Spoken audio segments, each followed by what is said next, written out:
Ayan mga papsi, meron tayong naloto na ngayon na choco balls. Ayan yung ating choco balls. Yummy yummy oh. Sarap ng kulay oh. Talaga naman nakakabusog na naman ito at swak sa merienda na naman ito. Lalo na pag mahilig tayo sa kape. Ayan. So ito na yung kapartner ng kape natin.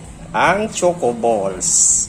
Oh, sarap talaga ng tinapay pag bagong luto. Mainit na mainit at mabangong mabango.